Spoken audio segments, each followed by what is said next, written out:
Welcome everybody to the symmetry of numbers. That is a different approach for a solution for the twin prime theorem. My name is Manuel P. Rodriguez Velasco and I am a mechanical engineer. I presented this study for the first time in 2022 at the Polytechnic University of Puerto Rico to a group of professors of science, engineering, and history of science also. The twin prime theorem has been around for hundreds of years, and mathematicians like Gauss, Euler, Riemann have contributed to advances in pursuit of a solution. Before I start, I want to say that I am looking for a mathematician expert in number theory that can help me or that I can hire to write my paperwork so it can be published in a journal.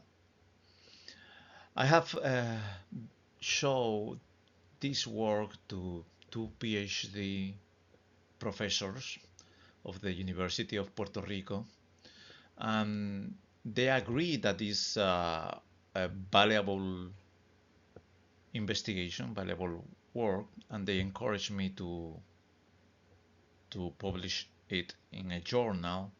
And one of the areas is that I can find somebody that can help me or that I can hire for writing the paperwork.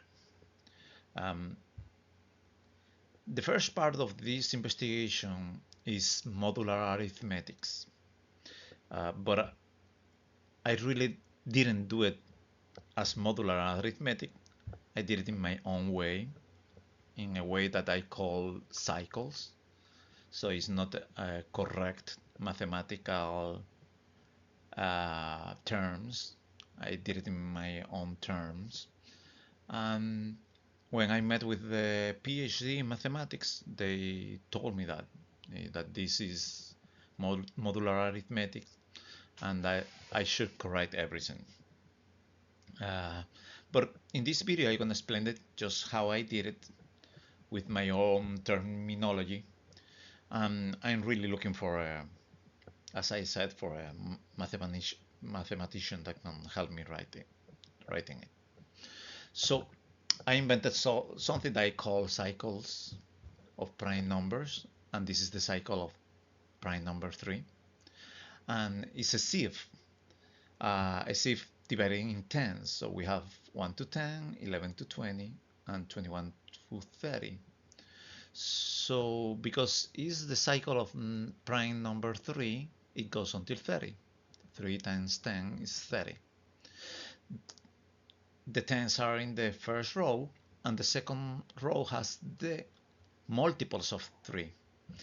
They are represented by their last digit, and they write the last digit of the multiple of 3. So this represents 3, this represents 9, because they are in the 10 of 1 through 10. And in the 10th of 21 to 30, there is a 1 and a 7 that represents the 21 and the 27. Here, this is what I call a cyclic prime time. Cyclic because I did cycles, that's my own terminology, and because this is going to be repeat all the time with the next iterations of the cycle of 3. The next iteration, we're going to see in the next slides that they repeat in the same order and in the same pattern as this iteration that goes from 1 to 30. So here is a prime quadruplet. I call it a cyclic prime 10, and the PhD of mathematics start calling it empty box, an empty box, because there is no multiple of 3, of the prime number 3, that ends in 1, 3, 7, or 9. Of all the multiples that ends in 1, 3, 7, or 9, we have 2 here and 2 here, and we call them the relevant multiples because they are the multiples that can be prime numbers. If they doesn't appear here in this row, they could be prime numbers. So here there is no relevant multiple, so the ones ended in 1, 3, 7, or 9, 11, 13, 17, and 19 could be prime numbers. The ones that are written, they are not prime numbers, except for the 3. That is the prime that makes the cycle. And this is all modular arithmetic, but how I told you, I do it, I call it cycles, and you can see these repetitions of this here, right? And this is very important because we're gonna track this. Instead of tracking twin primes, sorry, we're gonna track cyclic prime terms, okay? How, where they appear and how they interact with the different prime numbers, cycles of different prime numbers. You see that in the first iteration, the last digit has the same order and the same position in the second iteration, third iteration, and this goes up to infinity. Okay, and this is, of course, modular arithmetic. As we did with the cycle of 3, we can do the same with the cycle of 7. So we are representing here the multiples of 7 that ends in 1, 3, 7, or 9. And you can see here that the only of them that gonna be a prime is the 7 itself, that is the prime that makes the cycle. Again, in the next iterations of the cycle of 7, the multiples gonna repeat in the same order, and very important, the cyclic prime terms also they repeat in the same order. But what is interesting is now when we're gonna merge the cycle of 3 with the cycle of 7. That means that we're gonna make a table like here that we're gonna put together all the multiples of the cycle of 3 and the multiples of the cycle of 7. So in different colors are here the iterations of the cycle of 3, right? And here starts the third iteration and ends here of the cycle of 3. And they go all the way to 210. Why 210? Because 7 times 3 is 210. 21 times 10 is 210. And when this ends here, all this is gonna repeat again, the same process. So we're gonna merge, what are we gonna call, we're gonna merge the cycle of 3 with the cycle of 7. To do that, we're gonna do it until 210, that is the minimum common multiple times 10, right? When this ends, we're gonna have another, the second iteration of the cycle of 3 and 7, right? So if you see, we're gonna put in the next table all the multiples of 3 and all the multiples of 7 together in only one table. So we're gonna finish the merging process. Before we put it in one table, I want you to notice and to see that all the combinations are done until 210. I mean that each 10 of the cycle of 3 gonna be combined with each 10 of the cycle of 7 without repetition. So for example, we have here the first 10 of the cycle of 3 combining with the first 10 of cycle of 7. And we have the second 10 of the cycle of 3 with the second of the 7, and the third of 3 with the third of 7. And now here we have the first 10 of the cycle of 3 with the first 10 with the fourth 10 of the cycle of 7. And all of them are all combining all possible combinations, but without repetition. We don't want to have again a first 10 of 3 with the first 10 of 7. It's gonna be only here. It doesn't repeat anywhere else. And for example, this one is the first of 3 with the seventh 10 of the cycle of 7, and gonna be here only, and they don't gonna be repeated in all the cycle until it comes the next iteration. So we have 21 combinations of tens of both cycles, of the cycle of 3 and of the cycle of 7. And when this finish, they're gonna come the next iteration. But this is very important to realize this, that we have only one combination. And it's very important to know that the each 10 of the cycle of 3 gonna combine with the 7 tenths of the cycle of 7. Not in that order, but they're gonna combine one and only one time. So the first 10 of the cycle of 3 gonna be combined with the first 10 of the cycle of 7, with the second of the 7, the third 10 of the cycle of 7, or the fourth, the 5, the 6, and the 7 10 of the cycle of 7. We're gonna combine only one time with all of them.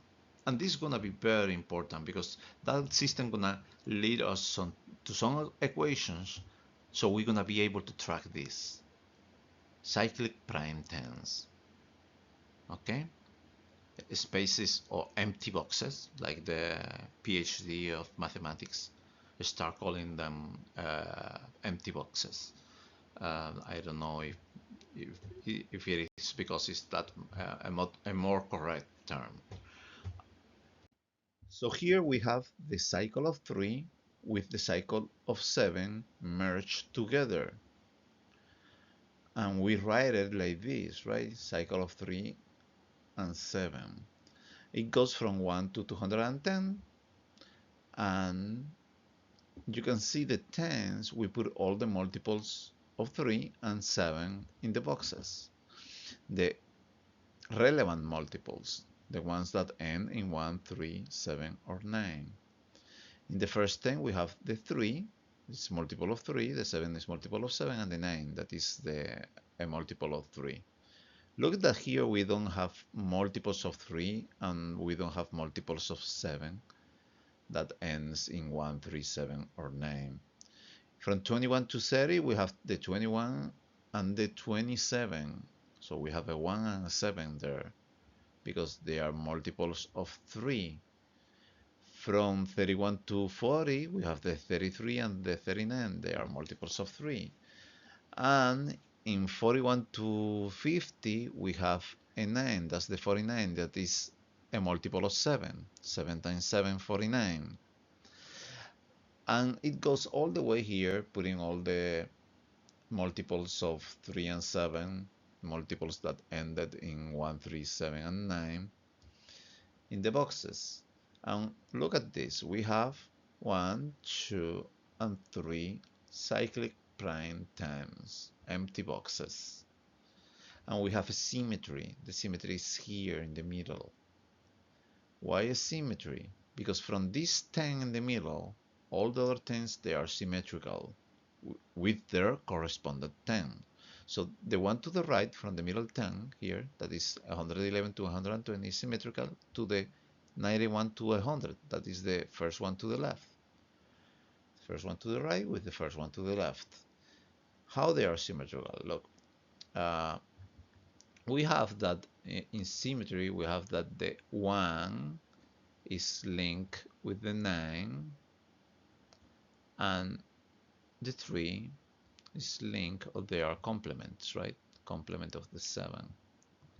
So we can see here that if in this 10 we have a number, in the other 10, that the one that is symmetrical, in this one, we're gonna have the complements of the numbers here, the symmetricals, right? So we have a 1, so the symmetry of 1 is 9, the complement, so we have a 9 here. We have a 3, the complement is a 7, we have a 7 here. We have a 9 here, so we have a 1 here. So these two 10s are symmetrical. The second one happens to, again, the same. So this one here, whoops, gonna be symmetrical with 1, 2 here, this one. You see, we have a 1 here, so in the other one gotta be a 9. There is a 9 there. Because there is a 7 here, gotta be a 3 there. and there is a 3 there, right? So, and then it comes the next one, the third from to the left is a 7, so the third to the right gotta be a 3 here, and all the way, all the tens are symmetrical. Look here, we have a cyclic prime term and empty box, so we have an empty box here because the symmetry it holds, and it's gonna hold for any combination of cycles. You can have the cycle of 3, 7, and 11. You can put all prime numbers, and they're gonna be symmetrical. For example, from the 3, 7, and 11, it's gonna go from 1 to 2300. So how this form? We can make a rectangle, and we put all the tens here from 1 to 70 of the cycle of 7, and from 1 to 30 of the cycle of 3. And the numbers here are the combinations of tens. So this 1 and 1 means the first 10 of the cycle of 3, and the second one means the first 10 of the cycle of 7. So the first number is the 10 of the cycle of 3 that is combining with the second number that is the 10 of the cycle of 7. So here is the second 10 of the cycle of 3 with the first 10 of the cycle of 7.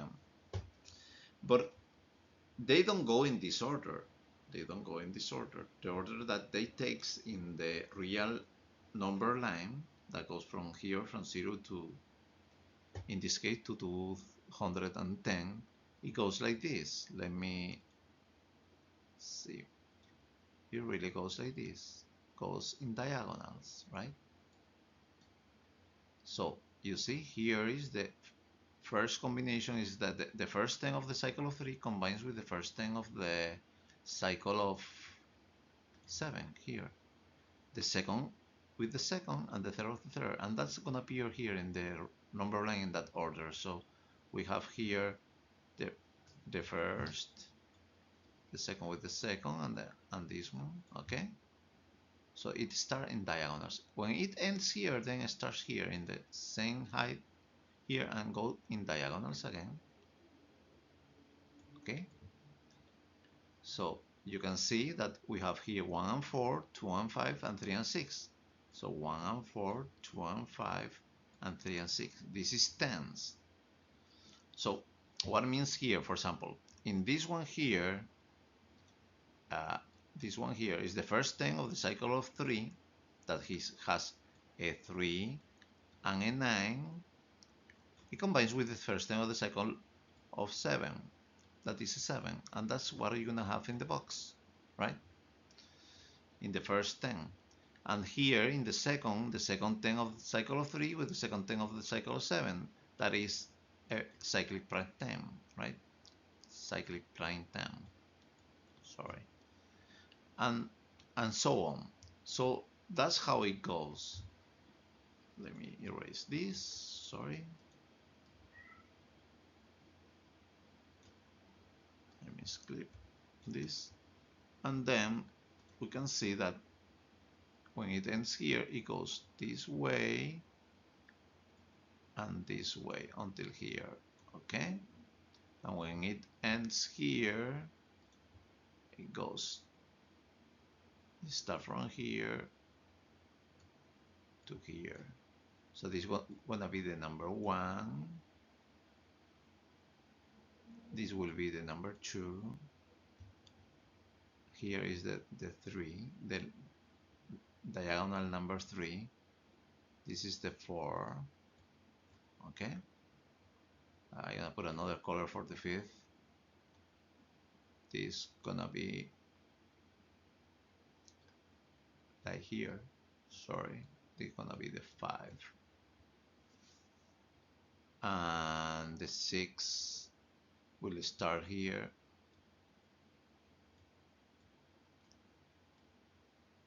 And the last one from here, you see, here, and ends here.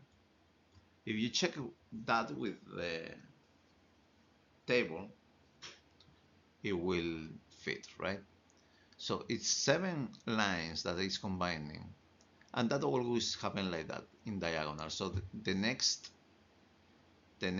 combination, when it comes the cycle of 11, that is the next prime number, gonna combine with this cycle of the cycle of 3 and 7, and you're gonna be able to do another box that you're gonna have all the tens of the cycle of 3, cycle of 3 and 7 here, right? And here you're gonna have all the tens of the cycle of 11, that you're gonna have 11 tens, and you have here 21 tens until 210, right? And they're gonna start combining also in diagonals, right? Until they do 21 diagonals, because here are 7 diagonals, here gonna be 21 diagonals.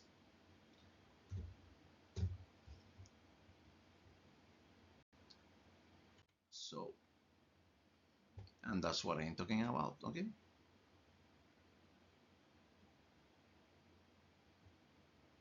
And this is gonna be going from here to 2310.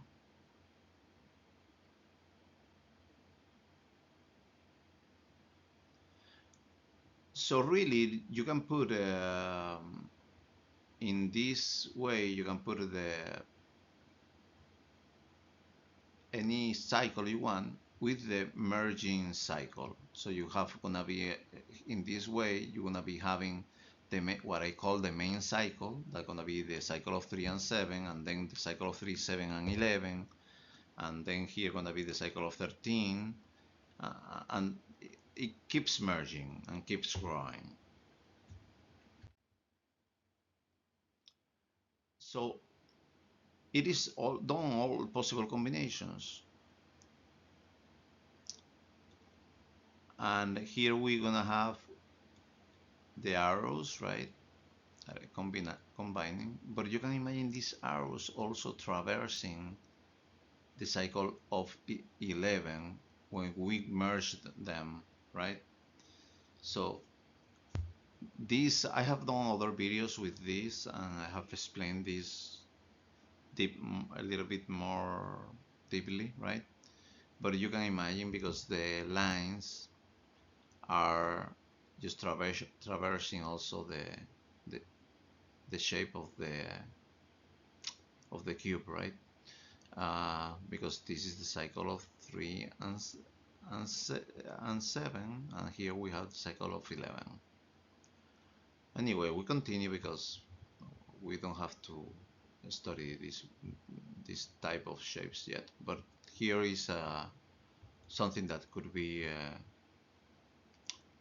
a topic for investigation, for further investigation. I think there is a lot of things that can be researched a lot, and that's my goal, to give it to the mathematics community, and so it's available for everybody. There is some nomenclature here that I have already been talking about, right?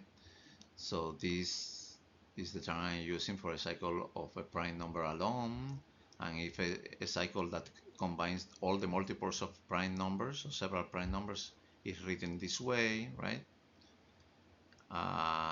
We see the cycle of 7 here, and the cycle of any prime number individually is Pn times 10, and the cycle of a composed prime number is the multiplication of all the prime numbers times 10. That's the length of any cycle composed of several prime numbers. Okay. So from now on, we're going to be working with the main cycle. This is the first main cycle, the cycle of 3 and 7, because it's the first fusion of cycle of individual prime numbers, Remember, always the 1 is linked to the 9 and the 3 to the 7, and they will have always a symmetry in the middle 10, and that middle 10 will always be a cyclic prime 10, an empty box. All empty boxes gonna be symmetrical distributed across the cycle, the main cycle. The main cycle gonna keep growing. So the main cycle is a cycle that it gets bigger and bigger, that grows. It's the fusion of prime numbers in order, ascending order, starting from 3, continuing with 7, 11, 13, and all up. We don't use 5 or 2, those prime numbers, we don't use it in the main cycle. It's just 3 and up, except 5. So the first main cycle, we can call it the cycle of 3, or better, the cycle of 3 and 7. That will be the first main cycle. That is the fusion of the cycle of 3 with the cycle of 7. And then the cycle of 3 and 7 merges with the cycle of 11. So the main cycle becomes this, the cycle from 3 through 11. Is same as this, 3 through 11. So it becomes this cycle of length 2310. The length of the cycle is always the product of the primes that form it times 10. After this fusion, then the cycle from 3 through 11, that is this one also, gonna merge with the cycle of 13 to form the cycle from 3 to 13 with a length of 30,030. And this process continues with the coming prime numbers. So the main cycle is the main cycle that we are going to continue merging with the coming prime numbers, and they're gonna get bigger and bigger. But as I said, they're gonna have the symmetry, and the middle in the symmetry gonna be a empty box, cyclic prime time, right? And everything gonna be symmetric for each fusion, for each main cycle.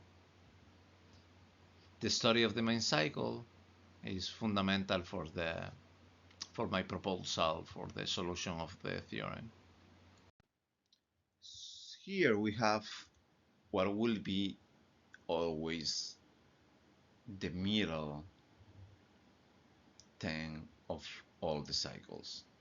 It will have a cyclic prime time on the middle, an empty box, and all the prime numbers, the cycles of prime number, they will have an iteration here centered on the middle, right? So the middle of the cycle of 3 and 7, we saw it will be like here, this combination here, right? And within 11 here, so we see how they combined in the middle. So any cycle of several prime numbers can be decomposed in individual ones, and we can see how this makes the symmetry, because from the middle one, when it's arranged, you are adding always to each of the prime numbers iterations of the cycle of each prime number to the left and to the right until reaching the length of the cycle, and to the left reaching 0. Always the symmetry lying on the center. Okay. Here we have an important table so we understand the distribution of the cycles. Again, we have here the cycle of 3 and 7, goes from 1 to 210 here. This will be the start of the second iteration of the cycle of 3 and 7. So in this row is all the relevant multiples written here, but in this one are the prime numbers.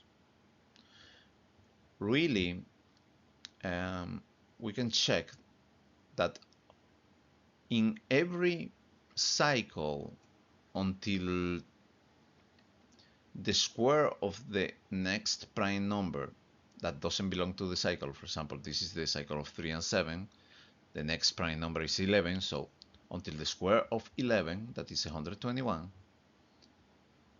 before that we're gonna have all the prime numbers, and we will know which are the prime numbers just looking at the cycle of 3 and 7. Or if you have the cycle of 3, 7, and 11, then you will be able to know the prime numbers until the square of the next prime number, that will be the number 13, right?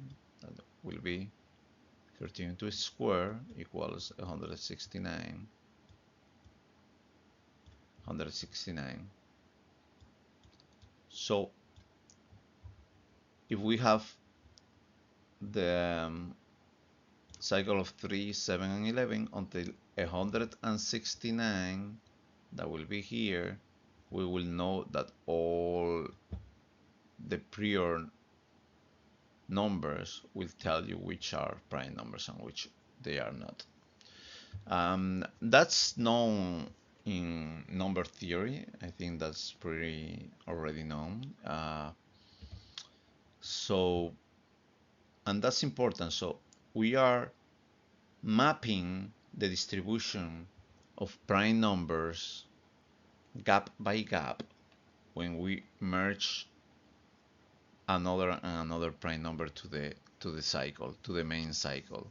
The main cycle starts with the cycle of 3 and 7, and then we add the cycle of 11, so will be the cycle 3, 7, and 11 as the main cycle, and then we add another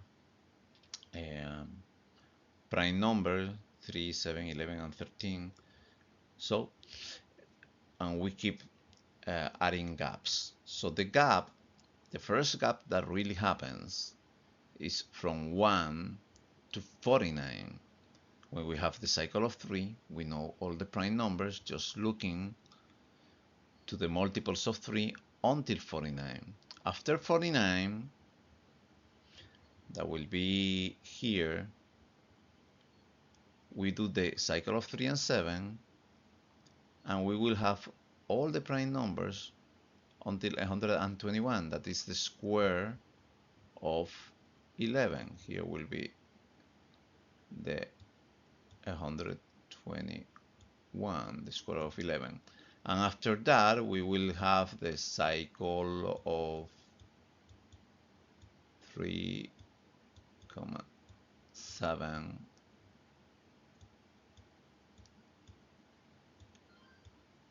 11, and we will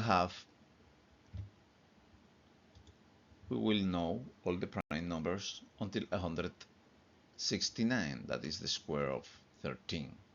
Okay, so gap per gap, doesn't matter that the cycles get so big, we gonna be tracking that gaps, because gap per gap, we're gonna be mapping the composition of prime numbers.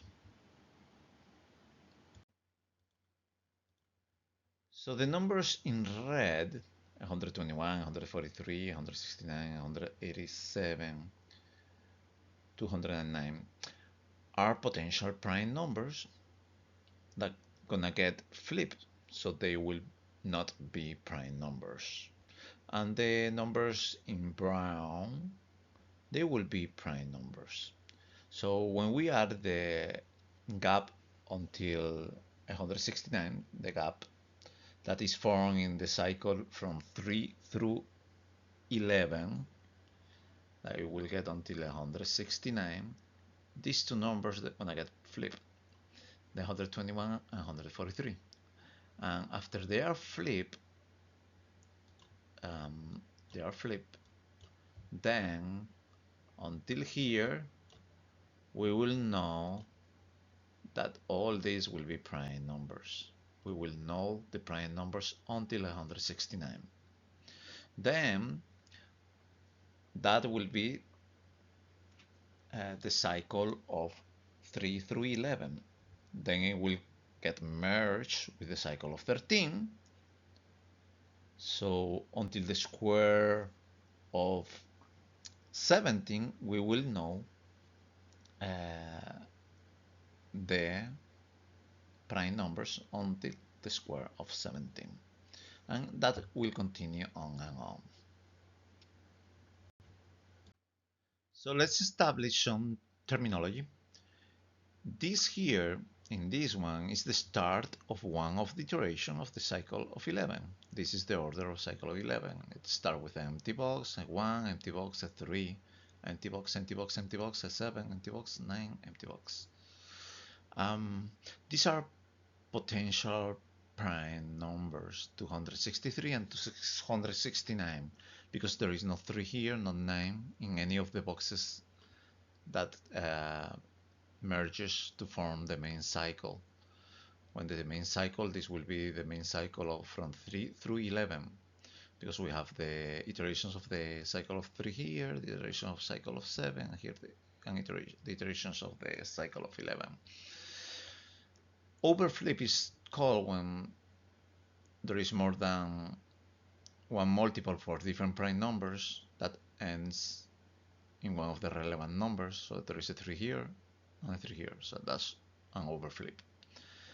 So flip is when we have the cycle from 3 through 7, that is these two.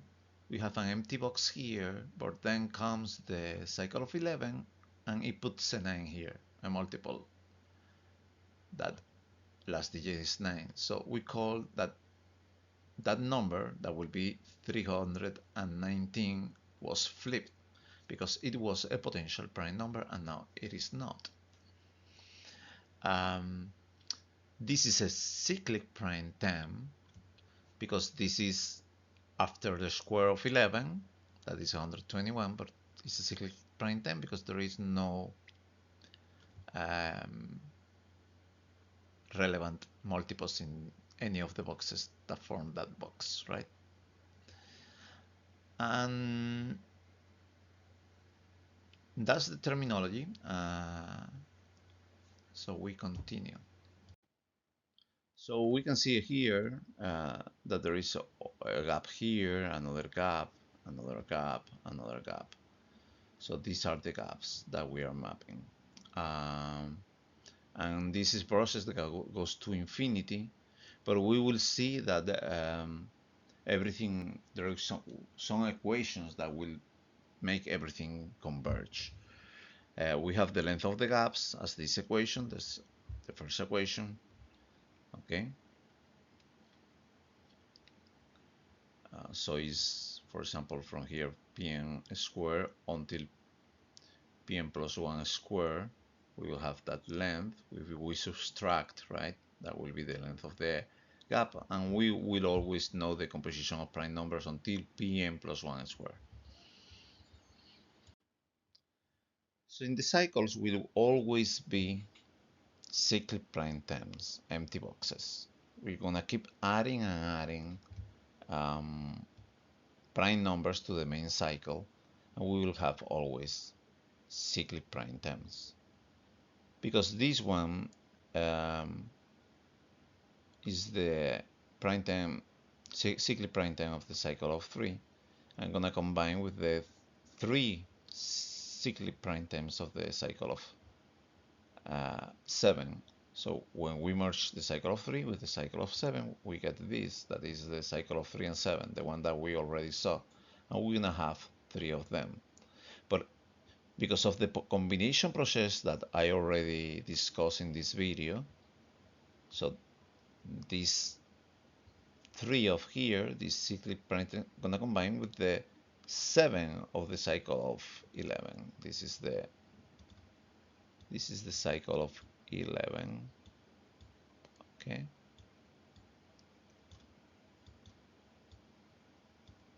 So this is the cycle of 11. Sorry by my writing. So this one gonna combine with this one, and we see that each one of them gonna combine with the 3 of the cycle of 3 and 7. Each cyclic prime time of the cycle of 11. So how many we're gonna have in the next cycle? In the cycle of 3, 7, and 11, we're gonna have 3 of these times 7 of these. We're gonna have 21 cyclic prime times. Okay. So here we have some equations. Remember that P1 is 3, P2 is 7, P3 is 11, P4 will be 13. So they are the prime numbers in ascending order. And we have this equation here where S is the number of cyclic prime terms or empty boxes, right, in a cycle. In this case, in the cycle from P1 to Pn, right?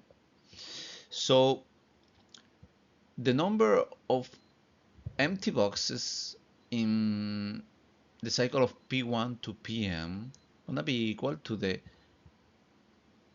number of empty boxes in the prior cycle, cycle from P1 to Pn minus 1, multiplied by Pn minus 4.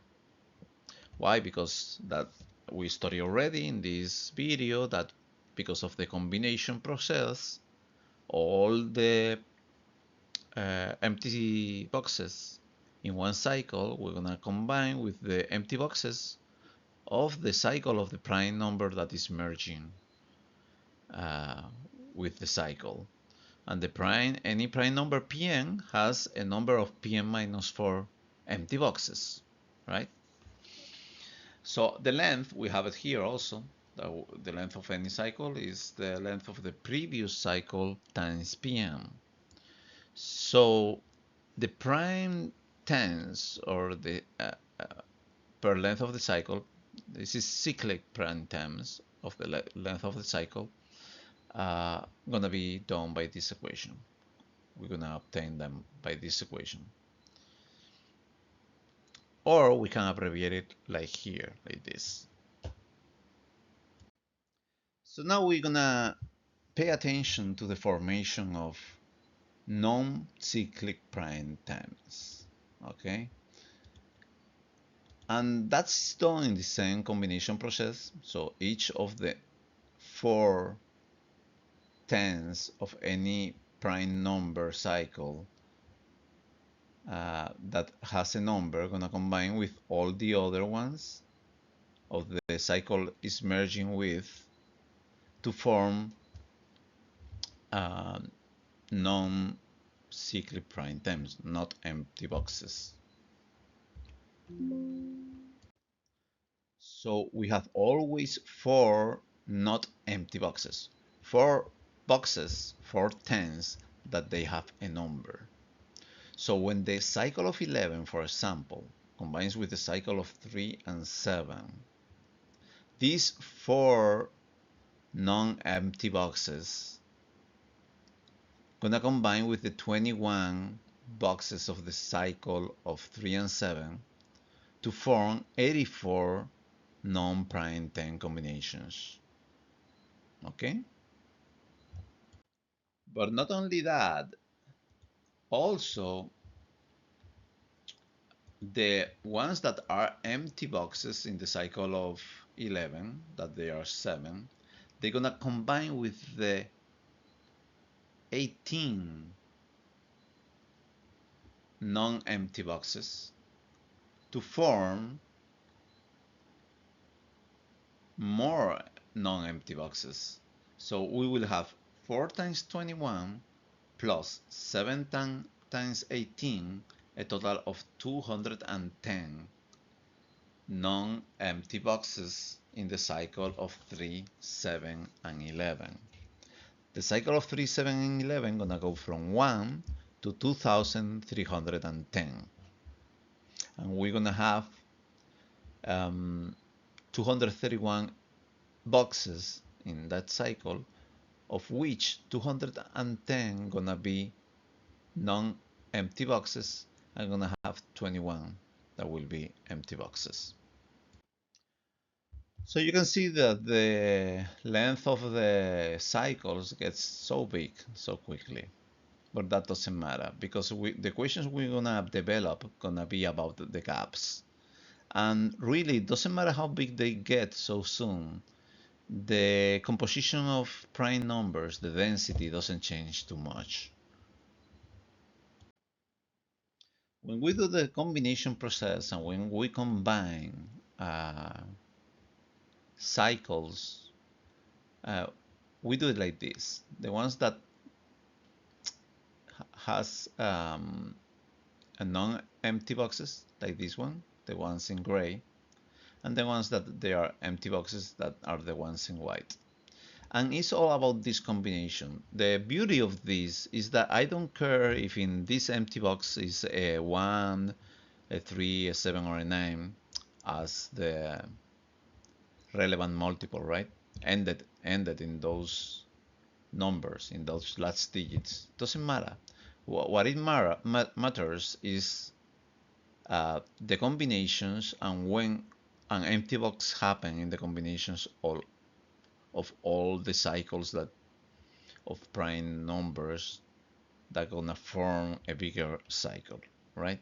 So that's what it matters when we have empty boxes. Here it will be not necessary because we have to span this one here and this one, 2, 3. So probably it will not be an empty box. But here we will have an empty box.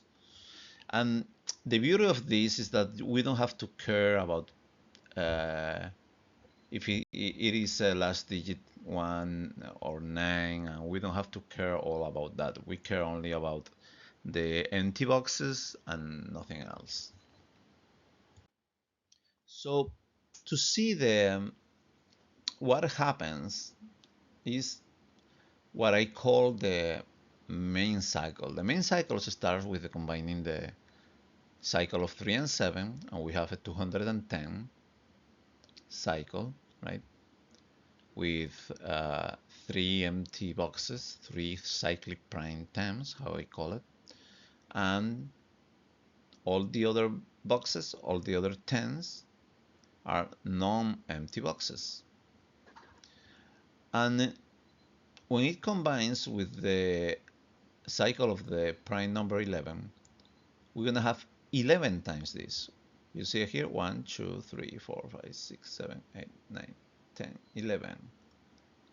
And we're going to have the middle here, and there's going to be an empty box here in the middle. And we're going to have 11 of them. That will have all the empty boxes, the 3 empty boxes repeated 11 times, but minus the flips that the 11 gonna do to some of those empty boxes. Okay? And then we will have that cycle, the cycle of 3, 7, and 11. That will be look like here. This cycle now gonna have 21 empty boxes, and this cycle gonna be repeated 13 times to form this new cycle. With all the 21 empty boxes of this repeated 13 times, but with the flips that are going to be produced by the multiples, the relevant multiples of the prime number 13. And then we're going to have the cycle of 3, 7, 11, and 13 from 3 through 13. That's going to go to 30,030. And so this is what I call the main cycle. It's a cycle that gets bigger and bigger because we keep adding by a merging process, like a fusion process. We keep adding to it another prime numbers, the cycles of another prime numbers. It gets getting bigger and bigger. Here we have something that is important also, that we have iterations of a cycle. Let's say this cycle, right? And from 0 to PM, right, gonna produce at the end, at beginning of each iteration a section that we have no prime numbers. The prime numbers are here, but these prime numbers, for example, from 3, 7, 11, and 13, that will produce at the end here of this iteration a symmetric part to 3, 7, 11, and 13, a symmetric part that will have a place with no prime numbers. And at the beginning of the next iteration, this part here will have no prime numbers. So this one here, and this one here, and that's a repetition. So when we merge cycles and we get bigger cycles at the end and beginning of the new cycle, of the iterations of the new cycles, we're gonna be getting a bigger and bigger section without prime numbers.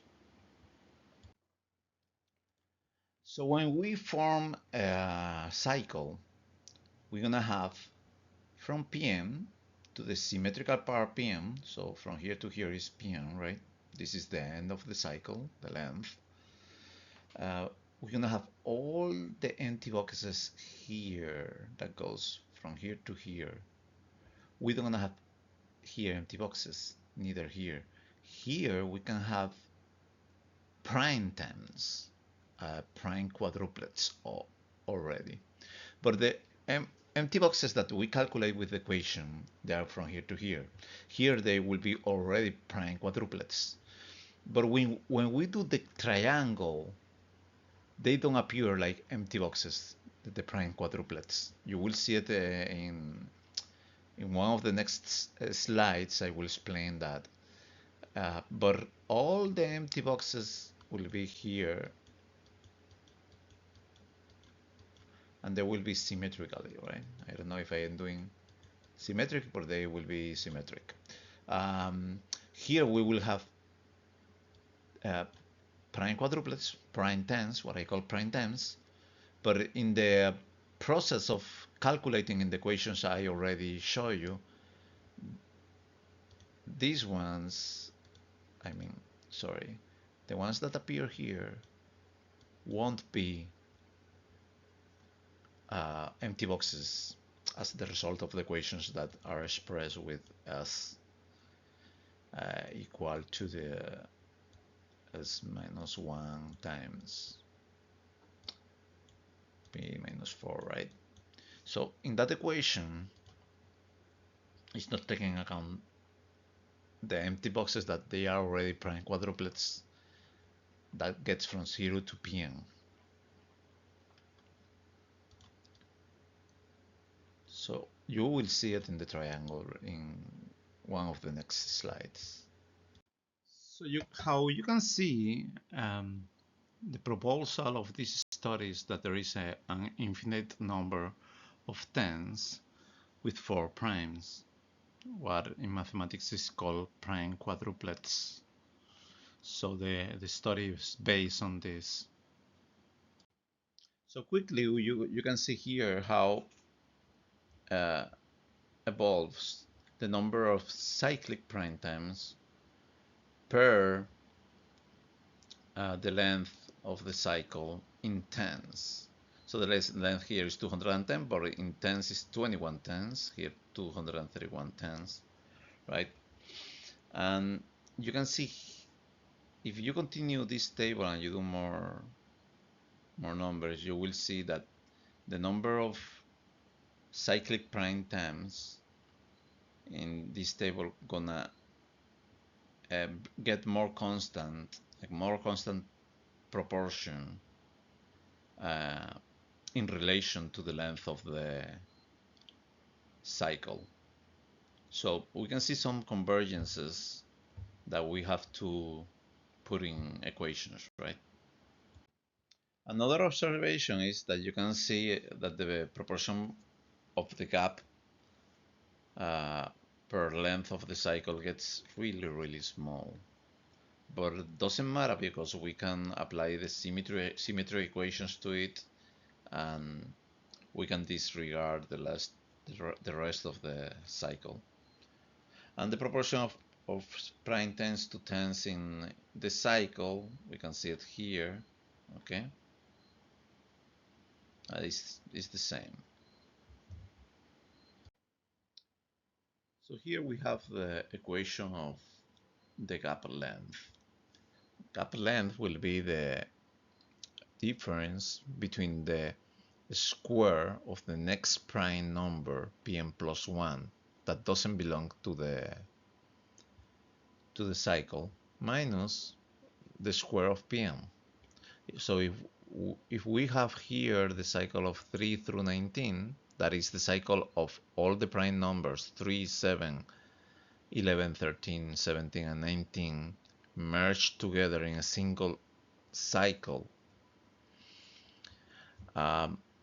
So Pn plus 1 will be 23, Pn will be 19, gap length, we do the difference of 525 minus 361 will be 164 as a gap length. And here we have the same thing with the cycle of 3 through 29. So subtraction of 841 and 961 will give 120. So because for every prime cycle of a single prime number, right, you're gonna have only 4 boxes that will contain a number. As we go up in the numbers, we are approaching a full of empty boxes cycle. So if we have a prime number in the trillions, you will have that trillion minus 4 will be the amount of empty boxes, right? So we are approaching the prime numbers that have a cycle full of empty boxes. That's our approach. So there is a tendency to convergence, or some kind of convergence, right?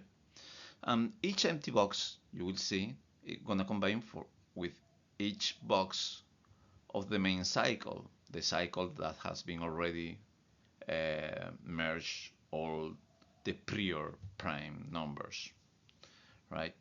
So for each empty box, it will combine with each box of uh, the, the previous cycle, of the merging previous cycle, the main cycle. They will produce when the three, for example here, the 3 empty boxes will combine with all of these, and they will produce 3 identical repetitions of this cycle, of the main cycle. I call the main cycle the increased merging of cycles. So the first main cycle will be the merging of the cycle of 3 with the cycle of 7. And then the main cycle will be the merging of the cycle of 3, 7, and 11. And then 3, 7, 11, 13. But as we go up in numbers to the trillions, the coming next prime number will be approaching this as far as we go, right? So in this work, we focus on that, in that type of convergence, and the fact that we are approaching identical repetitions of the main cycle. That will never happen, but we're approaching that. As we go up in prime numbers to the billions, to the trillions, the cycles approach a full of empty boxes cycle, because all prime numbers have only 4 boxes with a number. As we go to a trillion, we're going to have a trillion minus 4 empty boxes. So we are approaching a full of empty boxes cycle. And when a full of empty boxes cycle merges with any other cycle or with the main cycle, you get repetitions of that merging cycle. Because there is only 3 empty boxes in this one, we're gonna get 3 repetitions here. And we are looking for a type of convergence with this, but it's not so easy and not so clear, because you get a lot of prime numbers successively, so you get a lot of fusions and mergings, And these four numbers will make a lot of changes to all the empty boxes in the main cycle. So you're gonna have still a lot of changes and a lot of mergings because you're gonna have a lot of prime numbers coming, right? So the convergence we are looking is for a convergence in the number of empty boxes in the gaps. And we are treating the gaps as a unit that is expanding because prime numbers get bigger and bigger and the gaps have a length of the difference of squares of successive prime numbers. So it's gonna get bigger, but we don't gonna care about how big it gets the gap. We're gonna care about per gap the amount of empty boxes. We're gonna see that later. So if the number 3 were full of empty boxes, that's not the case, but if it were, this will be the merging process. And you will see how you're gonna produce 3 identical repetitions of the next cycle. This time will be the cycle of 7 that we showed in the last example. And so that identical repetition will come in this order, right? For the variable d, as a proportion of duplicate, how much we approach a full empty boxes cycle as we go up in numbers, you see how quickly approaches 1. So the merging cycle, the cycle that merges with the main cycle, is always will have 4 numbers in their boxes. All the rest will be empty boxes. You see how as we go up, we have more empty boxes in the cycle of the next prime number. So the cycle of P1 through Pn minus 1 gonna be repeated Pn times, right? So if we have the cycle of 3 and 7, when it joins the cycle of 11, is repeated 11 times. And the cycle of 11 gonna be repeated, gonna do 21 cycles, okay? And you see this is the length in tens, and we see how huge gets the cycle so quickly. But that doesn't matter because the proportion of prime tens per length doesn't change it so much. It changes slightly. We know that already from number theory, right? For the length of the cycles, we have the following equation, this one here, that is the length of the previous cycle, cycle of P1 through Pm minus 1, times Pm. That will form the length of the cycle P1 through Pm, right? So we have this equation here. This is the length of the new cycle, and this is the length of the previous cycle times Pm. If we represent the number of empty boxes of cyclic prime tens, how I call it, we will have the variable s. So for the number of empty boxes of s from P1 through Pm for that cycle, right? This represents the cycle of P1 through Pm, the number of empty boxes. We will have that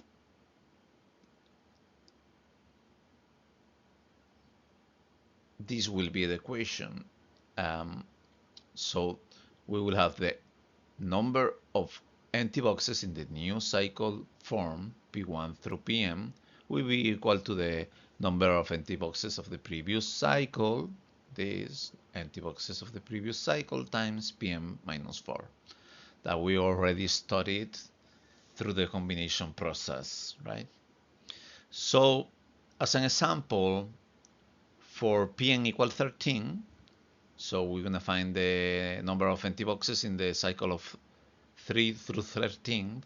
3 is P1 and 13 will be P4, right? So for the number of empty boxes in that cycle, we will have the number of empty boxes of the cycle from 3 to 11. So it's the cycle composed of the cycles of number 3, number 7, and number 11 times Pm minus 4. So we already studied that in the cycle of from 3 through 11, we have 21 empty boxes times Pm minus 4. That Pm will be 13 minus 4, and we'll have a total of 189 empty boxes. So we are dealing already with some equations, and the important about these equations is that they go up to infinity. We can analyze going to infinity for all cycles, right? Here I have an equation that really is an approximation. So as prime number gets bigger and bigger, we are approaching, as we said, a full of empty boxes cycle, and I can get rid of this 4 here, so we will have this as an equation for the number of empty boxes in every new cycle, right? So also we have this as the equation of length for every cycle. That is the length of the previous cycle times Pn will be the length of the new cycle, right? If I make a proportion here of empty boxes divided by the length, we see that both are multiplied by the same number, by Pm.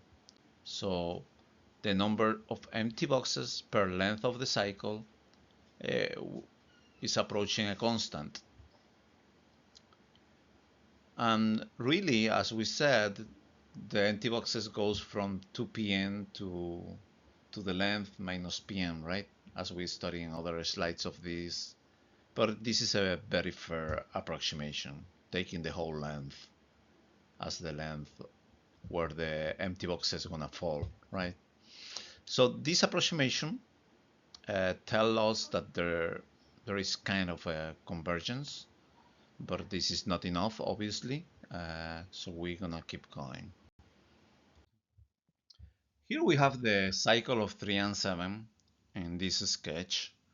The vertical lines, they mean the empty boxes on the cycle of 3 and 7.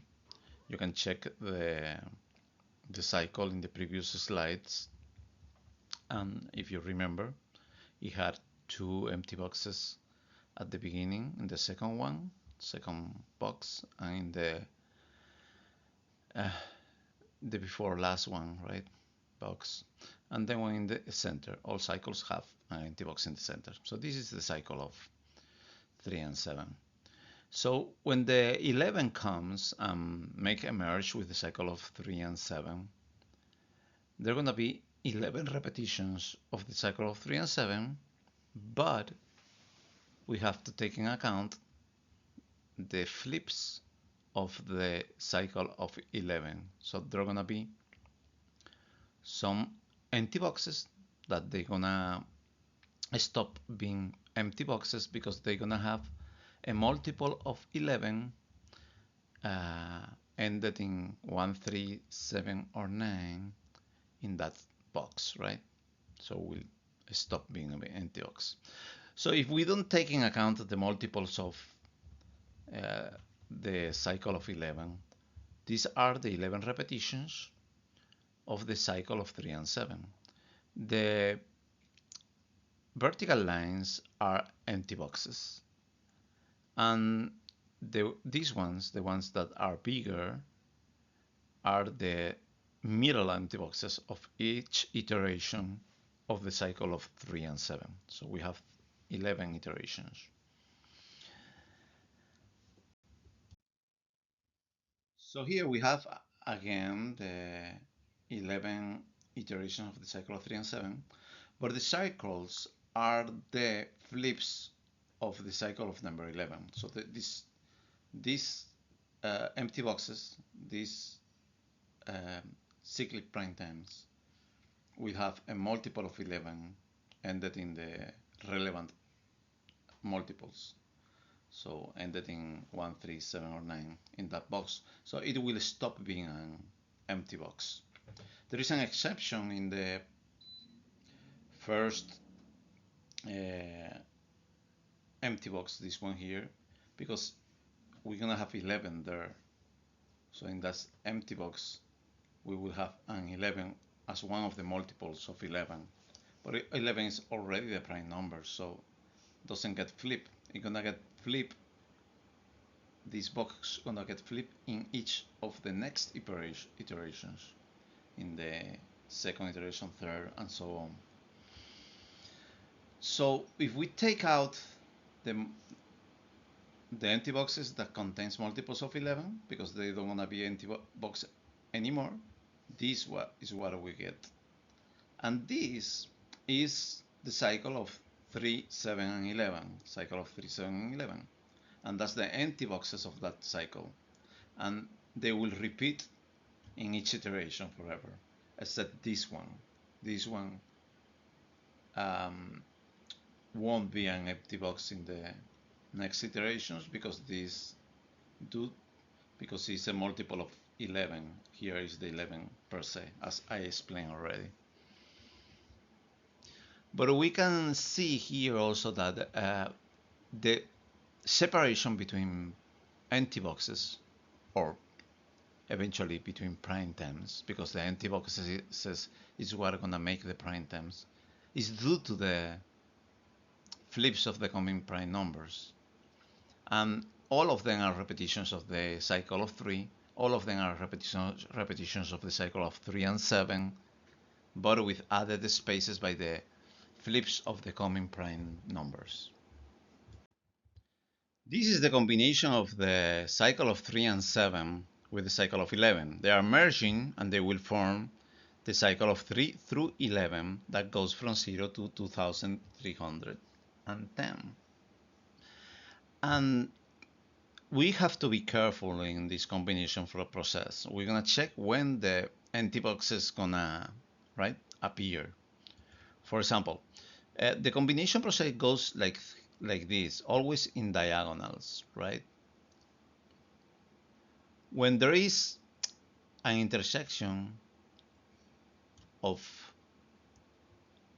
two empty boxes, they will form an empty box. So here, this one here meets in the diagonal with this one here. So this will be one of the empty boxes. So there is something that we gotta notice, is that in the second one, this one here, in the second one, we know this will be always a prime term. But this doesn't count as the amount of empty boxes in the cycle, because this won't be an empty box in that cycle, because it's a multiple of 11. Even 11 is a prime number. It's gonna continue to be a prime term, a prime quadruplet, but it's an exception, because this gonna get with this one, and how you can see this is where the 11 is contained. So this doesn't gonna be one of the empty boxes that in our equation is gonna be reflected. That's why we already explained that from PM to the length of the cycle minus PM, right? All the empty boxes in the equation is gonna be contained. But we're gonna be accumulating prime quadruplets that they won't show in the equations. They're gonna be reflected in the equations. Okay, but this is the way we're gonna keep doing after we do the combination of these. So when this finish here, for example, then it's gonna continue here.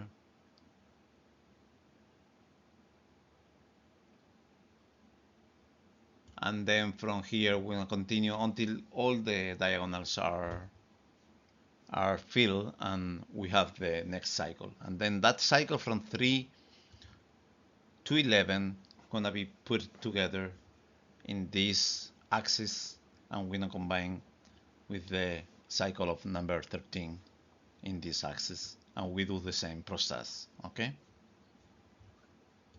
So every new cycle is several repetitions of the previous one, repeating its composition as many times as units of the new prime number. There is no extra space generated at all because all are repetitions of previous cycles. All of them are multiple repetitions of the cycle of 3, and the cycle of 3 is always the same size. The increase of distance of prime tens and prime numbers is due to the flips generated by the continuous coming prime numbers that form the new main cycles. It is also important to notice that all new flips in any given cycle are going to be multiples of the PM of the new cycle times itself or times a bigger prime number than PM, PM plus 1, PM plus 2. And that is known already in number theory. So the new flips in the cycle, for example, in the hundreds, with the minimum separation here, 101 and 101 will be this number, and 101 times 103 will be this. So we're going to get a difference of 200s already. We're going to be in the hundreds. And if we get prime numbers in the tens of thousands, and we look for flips with a minimum distance again from 10,007 to 10,009, the difference, the distance between the flips is going to be already 20,000 in the tens of thousands. So flips are getting apart from each other as we go up, and that will be important because in the gaps the flips are going to be separating for some distance, especially if they are from flips of only one merging process. In this graphic we are seeing the formation of the gaps. These are all the individual cycles that will merge with the main cycle to form the next main cycle, right? So PM minus 4, PM minus 3, and these are the gaps that they form. Here there is the gap of the fusion of the PM minus 4 with the main cycle, and this one will be of the PM minus 3. And here we have the PM with PM plus 1. So this is the distance that the gap is forming, right? In this gap is what we add in the main cycle, the piece that we add, that we will know that the compositions of the prime numbers in the real number line will be the same as in the gap and in all previous gaps, right? So in the main cycle, until here will be the composition, and then when comes the next PM, right, will be until here, and it continues so on.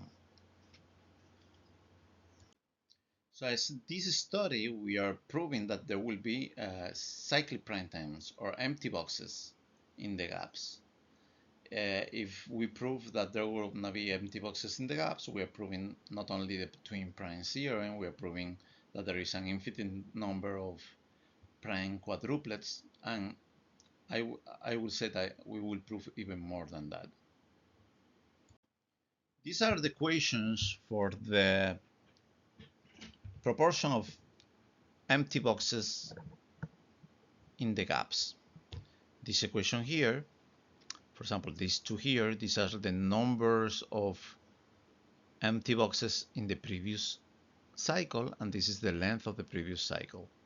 When we're gonna multiply with PM minus 4 as the combination theory that we study in this work, we will get the number of empty boxes with this multiplication, PM minus 4 times the number of prior empty boxes, and Pn times the length of the previous cycle will be the length of the new cycle. So this whole term here gonna tell us the number of empty boxes per length of the new cycle.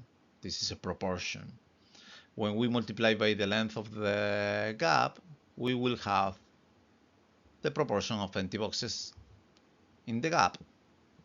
We know that not necessarily that the gap gonna have that amount of empty boxes, but we are making just a proportion, and we will see why later. This is a universal equation for the number of empty boxes per gap, and I is the increment, I mean the separation between the prime numbers that forms the gap. So if the separation is, let's say, like 6 from 23 to 29, I is 6. Okay? Let's continue. So we are studying the gaps by their classes, so by the separation of the prime numbers. So for gaps that the separation of the prime numbers that forms the gap are of 2, like 11, 13, 29, 31, 101, 103, this will be the equation. And we're gonna do it like if they were consecutive gaps of +2. That's not real, but because we don't want to have two consecutive gaps of +2, but we are doing this just to see how the equations behave, and we will see the importance of that later. Here you see the equation of the empty boxes per length, and because we are dealing with gaps of +2, so that the separation of the primes is only 2, we have Pn and Pn plus 1. So Pn plus 1 gonna be equal to Pn plus 2 because it's minimum separation. So we have here Pn plus 1, we have here Pn, and when we make the simplification, we get this with the 4 here, very important, and Pn plus 1 here. And now we continue with the next consecutive gap of +2, so we can make a proportion. That's not real, as I said, because we can take like 11 and 13, and then the next will be 13 and 15. 15 is not a prime number, but we are doing this to see how the equations behave. We don't gonna be able to get any 3 consecutive primes just separated by 2, right? But this is the equation. So Pn plus 1 was already, is here now, that is Pn plus 2, and Pn plus 2 will be Pn plus 4, so it's there. And we get again this factor, but we gotta add one more factor of this, so we get this, okay? If you substitute there Pn plus 1, you're gonna get this. And if we simplify, we get this, and now we make the proportion of the higher gap, proportion of empty boxes with gap, with the lower. So this is the proportion. This equation here is on top, and this equation here is on the bottom here. We make the proportion, and we can see that this is gonna be less than 1. So if we will have consecutive prime numbers separated by 2 up to infinity, the proportion of empty boxes per gap gonna get smaller and smaller, gonna get lower and lower. So gaps of +2 don't gonna help in making more the proportion of empty boxes increase, right, per gap, proportion of empty boxes per gap. Let's continue. We do the same process for the gaps of +4, +6, and +10. We can do it +8, I didn't do it, but if we do the same process, you can see that there is an inflection point here between the +4 to +6. Gaps of +4 always decrease the proportion of empty boxes per gap length if we have consecutive gaps of +4 all the time. And in gaps of +6, we get an increase. So there is an inflection point here. You can see it in the universal equations that I did 2 or 3 slides ago, that will happen always. So as we get more gaps of +6 or bigger, we're gonna get an increase in the proportion of empty boxes. And that's because the increase in gap size as Pn goes bigger gonna become more important than the decrease of empty boxes per length in the cycles, because the empty boxes per length will always decrease because there are gonna be always flips, and you're gonna have always of empty boxes that will stop being empty boxes. So there is an increase always, but gonna be less significant than the increase in the gap length, because Pn is getting bigger and bigger. This is a very important observation. This equation really converges very quickly, but where we are interested is this one. This is the one that really affects everything, because it's the multiplication of all the factors of empty boxes per length of cycles, making this proportion more important. As we get more factors, the factors of +2 and +4 are gonna make this decrease, but the factors of +6, +8, +10 and up are gonna make this increase. And how you can see, this converges much more slowly. You see, the convergence is slower when this one converges much more quickly. So there is a delay because you are adding a lot of factors in the convergence. So for gaps of +2, we have here that if all the numbers were separated, all prime numbers, by 2, you can see that how this is going smaller and smaller. The gaps are getting bigger, but the proportion will always get smaller. So as I said, gaps of +2 doesn't gonna improve, doesn't gonna raise the empty boxes per length in the gaps. Here, in gap of +10, you can see that this decreases also, but the gap increases largely, and this is increasing.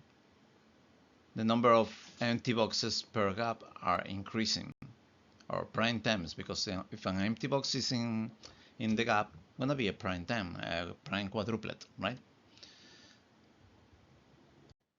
And this is the table of the real number line table. You can see how this gets smaller, like always, gaps increases, but this column fluctuates because you have gaps of +6, you have gaps of +2, +4, and this start fluctuating, +8. And that's what we are focusing, because this is gonna be converged. And doesn't matter the order of the factors, it comes a +2, +8. The order of the factors don't gonna alter the result, and we're gonna be getting more gaps of +6 and over, +8, +10, +30, because for every new prime number there are gonna be flips, and they're gonna be increasing distance in the prime number, so they're gonna be increasing the of distance in the gaps formed by those prime numbers. So here we have the vertical lines are empty boxes. This is the main cycle, main cycle 1, main cycle 2, 3, 4, 5, until 8. You can see that the gaps will be, these will be the gaps, right? Um, this is to explain the logic of everything. As the longer is the gap, the flips of the next cycle will not affect anything of the gap, right? So you will, as longer the gap, more proportion of prime tens, of cyclic prime tens or empty boxes per gap. So you're gonna have more empty boxes as longer is the gap. That's why bigger gaps with more separation of between the primes that form the gap will have an increase in the proportion of empty boxes in their gap. And smaller ones, they will not catch as many empty boxes. Quickly comes the flips of the next, you see? You have here, but here comes the flips, so you will have a decrease in the empty boxes per length of the gap. Here we have a fictitious prime number, hypothetic prime numbers. Especially from 55 on, they are not prime numbers, but I chose number 55 like if it were a prime number.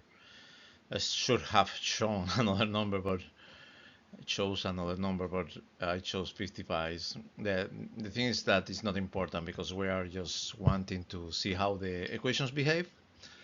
And we have two gaps of plus 2 because 55 to 57 is a separation of 2, 109 to 111 is a separation of 2. So from, if you see, in the middle they have another gaps that they are bigger. From 57 to 67 is plus 10, then plus 20, then plus 6, and then from 93 to 109 is plus 16. So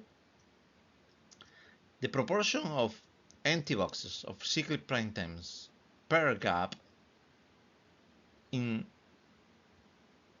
gaps of plus 2, it increases, of course, due to the other gaps that are in between. And this is important to know that when we go to billions, trillions of numbers, there are going to be a lot of gaps of plus 10, plus 20, plus 30, and more. And we see that even the gaps of plus 2, they're going to be increased from one to another one, right? Because they are affected by this factor here, all these factors, right? They're going to affected by the different factors of the other gaps. So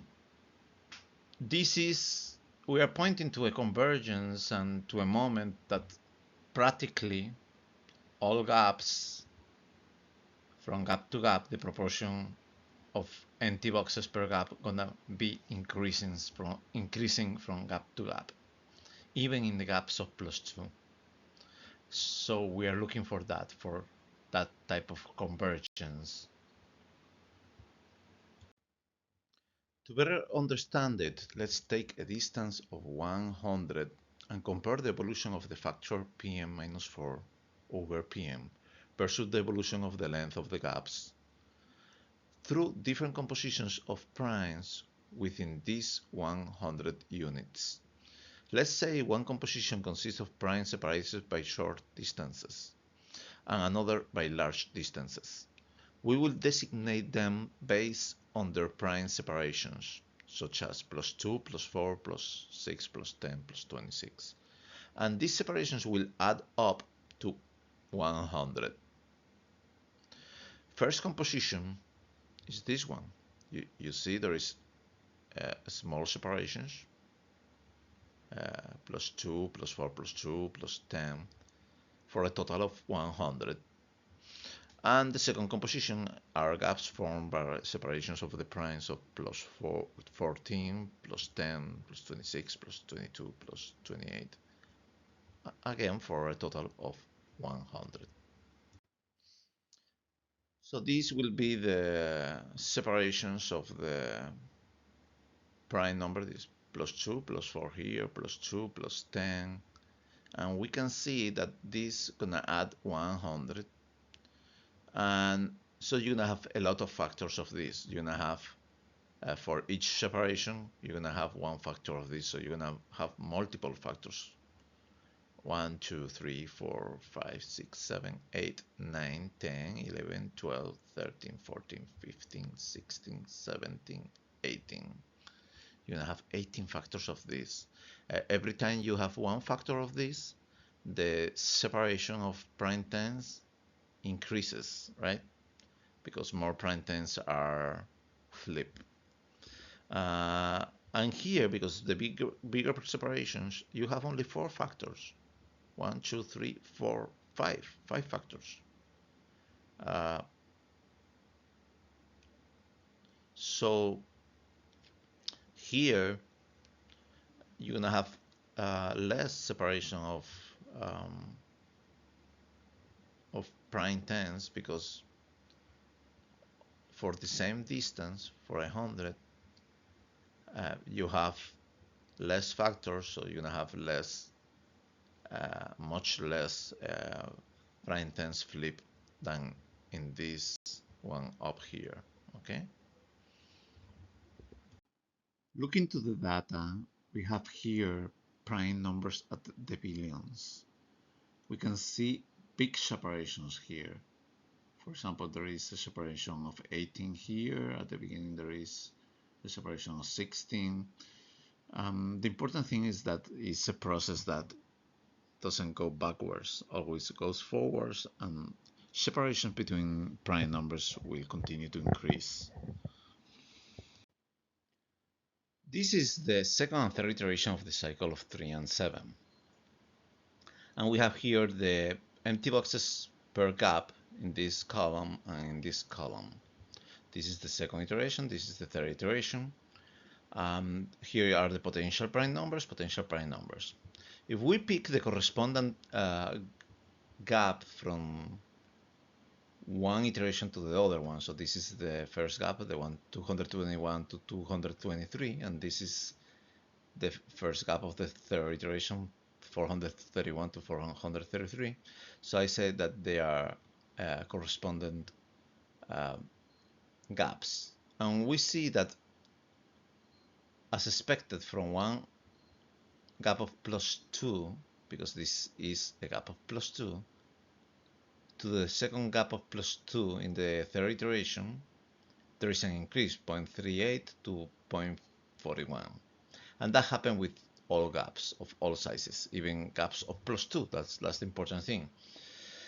So, and we know that these are potential prime numbers, but in the real number line, spaces between primes are going to be bigger.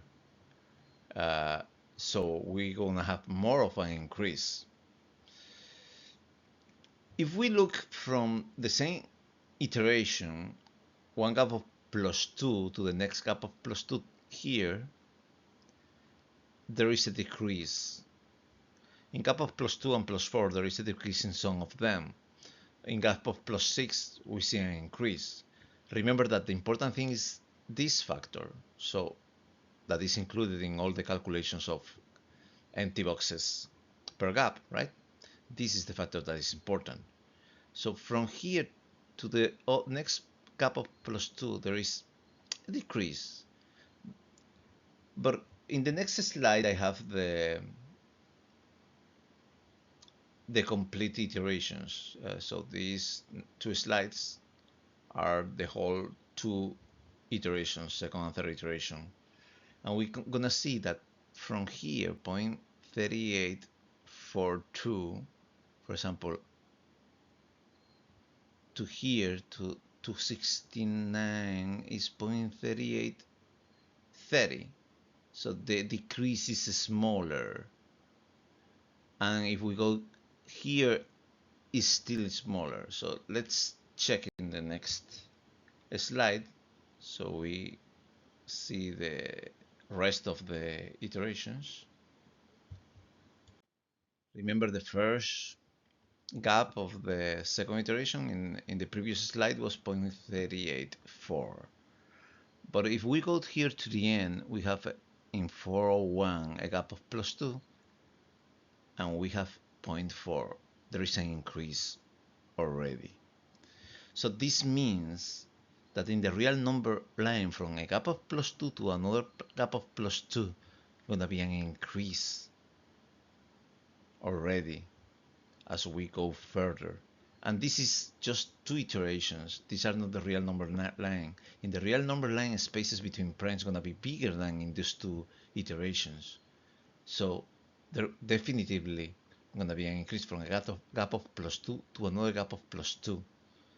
If, this is very reasonable and this is very logical that there's gonna be a point that there's gonna be an increase in the proportion of empty boxes per gap for all gaps as we go further.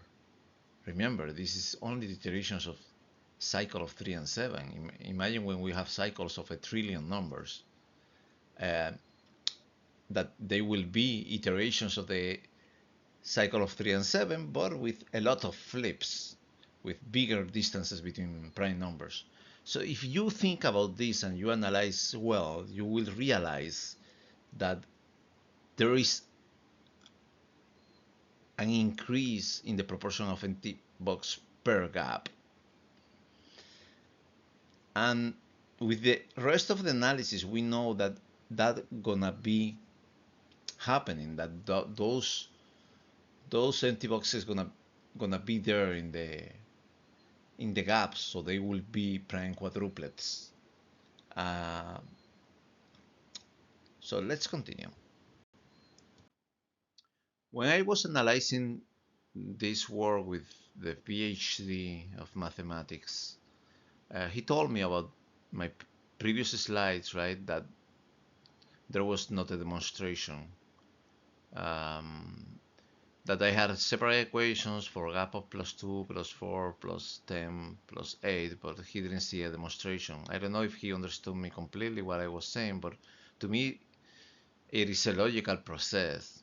He told me that logic is valid to make a proof of something in mathematics. So if that's the case, to me, it's very logical what I said, and if you study two iterations and you find an increase in two consecutive iterations of a cycle from the second to the third, you know that there's going to be an increase in the next coming main cycles and iterations, because it's a process that goes forward and you're going to have always more flips, so you're going to have an increase in space between the prime numbers. So to me, it is a proof that, or it is something logical, I don't know, because I'm not a mathematician, I cannot say if it is a proof, really. But it's a very logical process, that all the gaps, there's going to be a moment when I analyze the gaps of the cycle of 3 and 7 from the two iterations, it makes very clearly that there's going to be a moment that from gap to gap, even gaps of +2, there's going to be an increase of proportion of empty boxes per gap.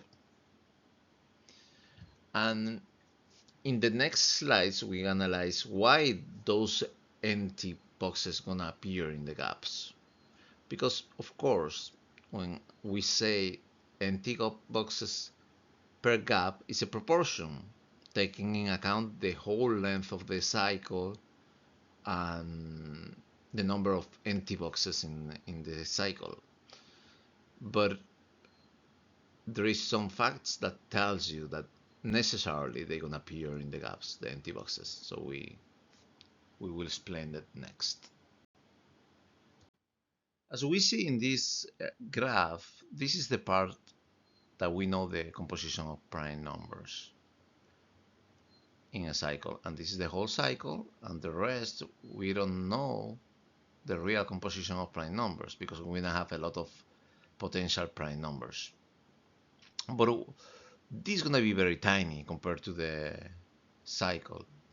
But what we know is this gonna have a lot of potential prime numbers, and when we go to the next main cycles, a lot of them, we're gonna have more spaces between prime numbers in the rest of this, right?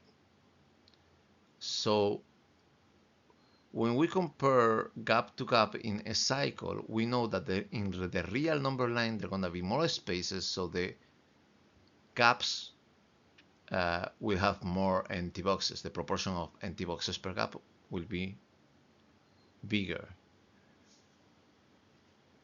So the next slide, like I said, we're gonna explain why those empty boxes gonna be appearing here in the part that we have the non-composition of prime numbers.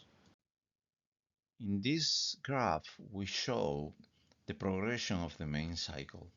So we have cycle 1, cycle 2, cycle 3, up and up. Each cycle has a fusion of another of the next coming prime number cycle, right? So and each vertical line, it represents an empty box, a cyclic prime time.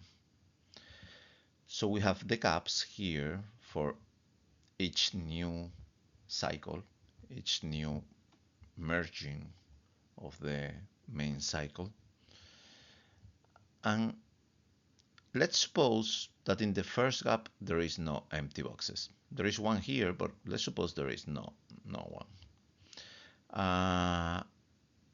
So then it comes to the next prime number and the fusion of the next prime number, and this will be the next main cycle that starts here, but here starts the flips of the next prime number and goes all the way up to infinity, right? In iterations, right?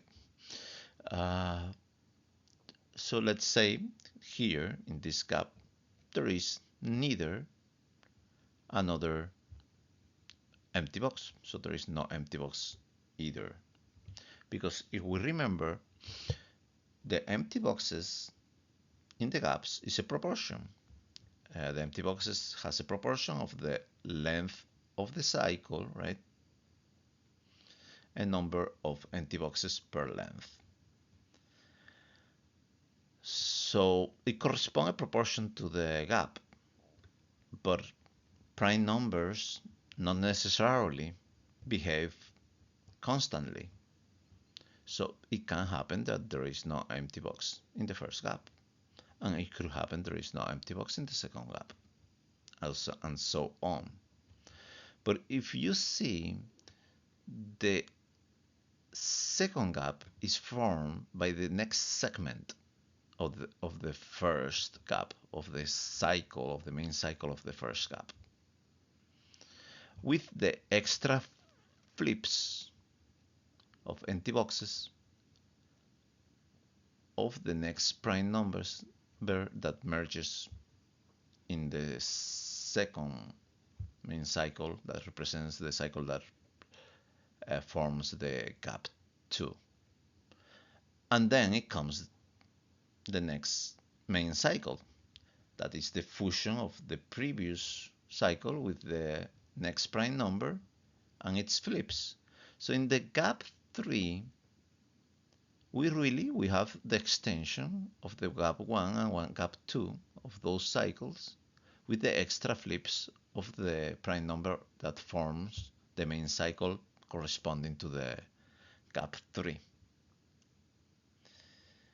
So because it's an extension of the previous main cycles, there gotta be a moment that the parts of the main cycle of gap 1, gap 2 gotta be a moment that they will reflect the parts that have more empty boxes.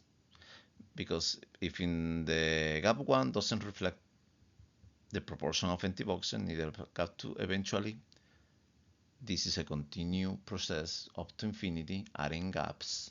Eventually will come those parts, right? That will reflect more empty boxes. You can say, of course, that, well, maybe each new main cycle, the prime numbers that form it and makes the flips, will be flipping exactly the, the empty boxes for each gap.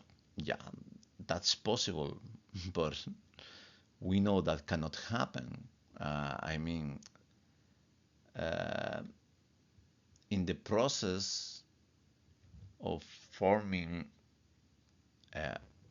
main cycles, we know that all the flips are gonna be first extended all over the length of the cycle, because there are multiples of the common prime number, so they're gonna hit, if you have in the trillions, they're gonna hit flips every trillion, and not necessarily those flips gonna be empty boxes, could be other ones. So that's really unreal, because if we have studied already the process of how the cycles form, and really from the start of the flips of the prime number that forms the cycle to the end of it, there is not any preference for the gap that will be always hitting the empty boxes in the gap. We know that's a chain, and that they cannot be hitting all the time in one place of the, or at the beginning always of the cycles. They're gonna be hitting every multiples of the prime number that is merging with the main cycle. So as they behave, as the prime number behave, it do it erratically, like the Gauss prime function, right? But at um, at a whole view, we know that it behaves like a function. We see it in big spaces, right? So we know that flip is gonna be symmetrical distributed along the cycle, along the cycles. We have to remember that the number of prime times, or cyclic prime times, cyclic prime time, or empty boxes, is equal to the previous number of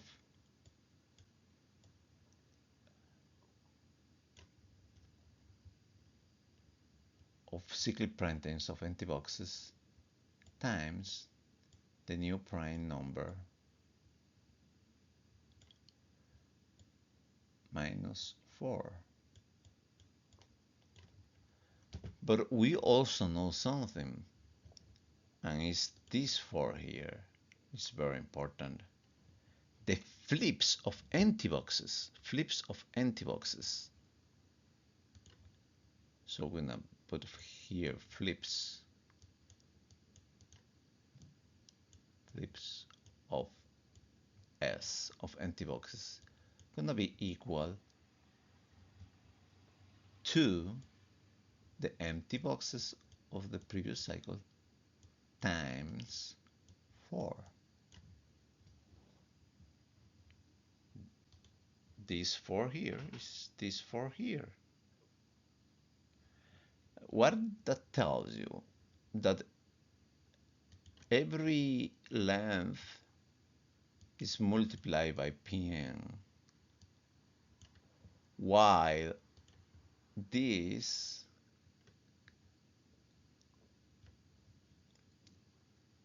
tells you that it's gonna be a much less proportion of empty boxes per length of the cycle, because this is the length is multiplied by Pn, while this is only multiplied by 4.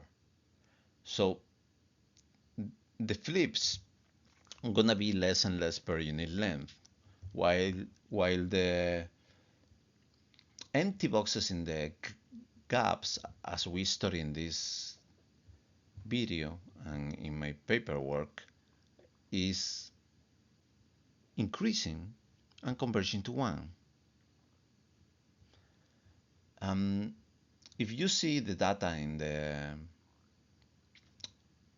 the prime numbers, the data we have primes until billions, and you calculate the number of empty boxes of prime tens in the gaps, you're gonna see that all of them have 1 already.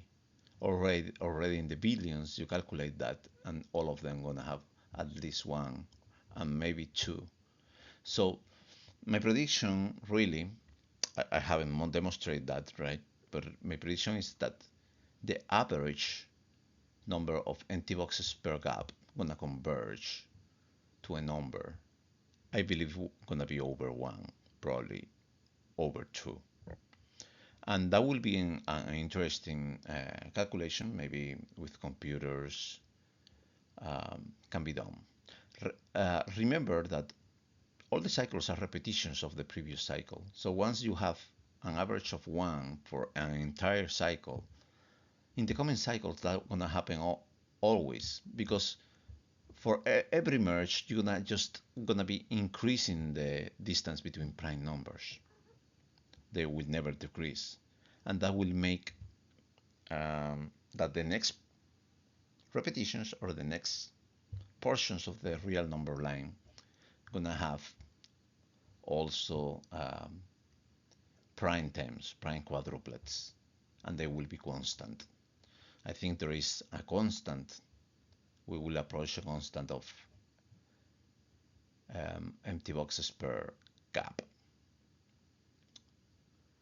So this tells you that there is a lot of potential for research here. I think this is a breakthrough. I think it's a breakthrough in the sense that there is a lot to research here. I'm making it available.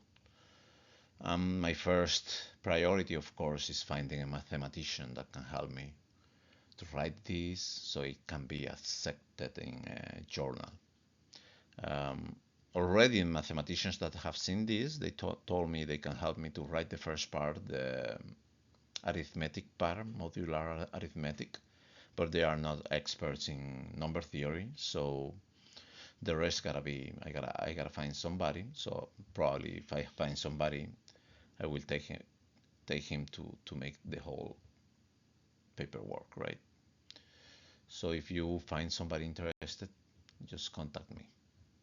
So let's continue.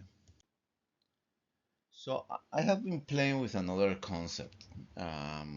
In these graphs, we can see here that the bigger lines are already prime quadruplets, or prime tens, how I said, and the smaller ones are empty boxes that we don't know if they're gonna be prime quadruplets at the end or no. And when we have several gaps, let's say, we know that maybe there is gaps here. These are gaps. So when it came here, it catched this and there was no flip, so sorry, just a moment. It catches this, there was no flip, so this became a prime quadruplet. And let's say we can see here that they have several gaps until the next empty box. So there is a limited number of flips that can flip this empty box because you have a limited number of prime numbers here that can flip the empty box. But it can happen that also if you have only like it is shown the real data of the prime quadruplets, you have only one gap until the next empty box. So imagine imagine we have only one gap and there is some that you can have more than one empty box. We don't know if they're gonna flip these empty boxes, but we know that even if they flip one of the empty boxes and there is only one gap, it cannot flip both twin primes in the same empty box because there is only one prime number, and if the prime number is into the billions, the flip is gonna be separated by billions, so it cannot flip two twin primes in the same 10 because the flip is gonna be separated by billions. Uh, and if there is several, 5, 6 gaps before the next empty box, there is also a big separation um, between the flips of the prime numbers. Imagine you have like here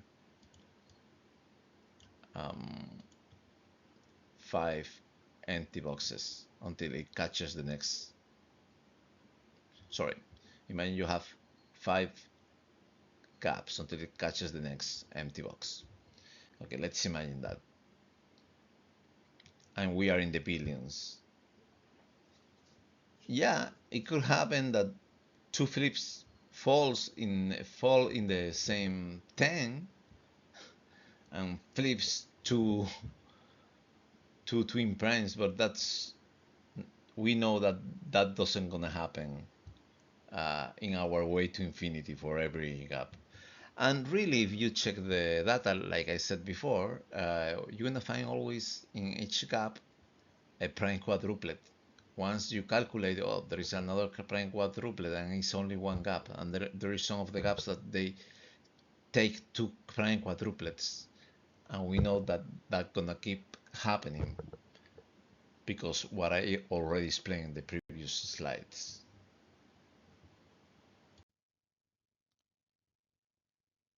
So in conclusion, we know that there is an inflection point in +4 to +6. We know that this is a process that we're gonna have more and more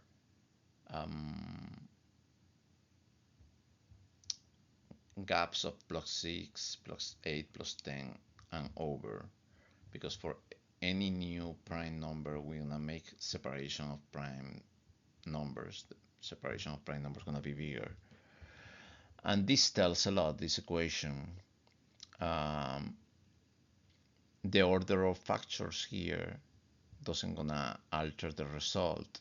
So it doesn't matter in which order comes the gaps of +2 or +8 or +20. We know we're gonna have more abundance of those, and this is gonna be converging uh, to an increased number of empty boxes per length in the gaps. So we're gonna have more empty boxes per gap. Limited. Remember, not per length of gap. Per gap, we're gonna have more empty boxes as we go up. That's gonna converge. I think there is a number that we can look for it. Mathematicians can look for it. And the length of the gap always gets bigger. And this is gonna be more important than the flips of empty boxes. And this is gonna be dominant. So this is what gonna make that we don't have an infinite number of empty boxes, because they will always appear in the gaps. Also very important that the equation I said before, that the number of flips of empty boxes is the previous empty boxes times 4 only, while the length of the gap of the cycles gonna get bigger and bigger. I say we're gonna have empty boxes in the gaps, and the opposite cannot be true. So we can work with that mathematic approach, that if we look at the opposite and it's not real, it's not probable, the probable thing is what I'm saying, that the empty box is going to appear in the gap. Because the opposite thing is that for every new gap that's going to contain empty boxes, always the multiples of the new prime number are going to hit the empty box. And that's not probable. Gaps gets bigger and bigger until trillions and gonna hit the empty boxes. You're gonna get more empty boxes per gap until probably, I cannot be sure, probably a convergence to a number. But I think it will be a convergence to a number. Expert mathematicians can work in this if my analysis is correct and if it's worth for you, if you think it's valuable. So thank you for watching. I hope experts in number theory, I really need help if you think it's worth it. See you soon. Thank you. So an interesting analysis to me, I don't know if mathematicians will agree with anything that I'm gonna say about this, but if we look, the cycles are symmetric. They have a empty box in the middle, and they have empty boxes both sides of the middle that are symmetrical, that they are separated, and in the real number line we have the prime quadruplets, or prime tens, how I say. Uh, so I think that the real number line, in a philosophical way, we can say that it is approaching an infinite cycle where at infinity we have an empty box in the middle, and the point is that the prime quadruplets, or empty boxes of the real number line, they gonna be getting apart more and more, and always like imitating a cycle. It's like a big cycle, because remember that all the prime terms, I mean prime quadruplets in the real number line, they gonna be always increasing the distance between them. Doesn't matter that the number of um, empty boxes per gap, or the prime times per gap, will converge, because even if it converges, and if the mathematicians agree that they converge, they're gonna still uh, increase the distance between prime quadruplets, because the convergence is per gap, not per distance, because the gaps are getting always bigger and bigger, I mean longer and longer, because the difference of squares of the primes, of consecutive primes, is getting always longer. So that will make that there gonna be an increase in distance between empty boxes in the real number line. So we're gonna have at the beginning closer empty boxes, and as we go to infinity, the empty boxes per gap converges, but it will always gonna be increasing. Doesn't matter that the empty boxes um, converges per gap, because gaps are getting bigger. So this will happen the same in both sides, right? Uh, so it's really interesting that, and another interesting thing is that if you see there is at the beginning a 1 here and there is a 9 here, and for every cycle, if we have a second iteration, the 1 here, the last 9 here at the end of any cycle and the first 1 here at the beginning of the second iteration of any cycle, they're gonna be potential primes, always gonna be potential primes. And if you see, this is completely symmetrical to this. So really, if I put myself here and I look this to a perspective to this side, this can be a 1, a number ended in 1, and I can change the 3s for the 7s and the 9 for the 1s, and we will have this identical as the same thing. We can imitate this. So what is this? This, we can say that at the middle is infinity is an empty box at the middle, because the numbers behave like that. And we can say that this could be the negative numbers. The negative numbers. So when it starts another iteration here, right? We can say there is an endless number of iterations that could be another system of numbers. To me, as a philosophical way, it fits with multi-universes, right? Or we can have just a loop or only one. That's just playing with ideas, right? So I don't know if it has something of value, but to me it's interesting. So thank you for watching.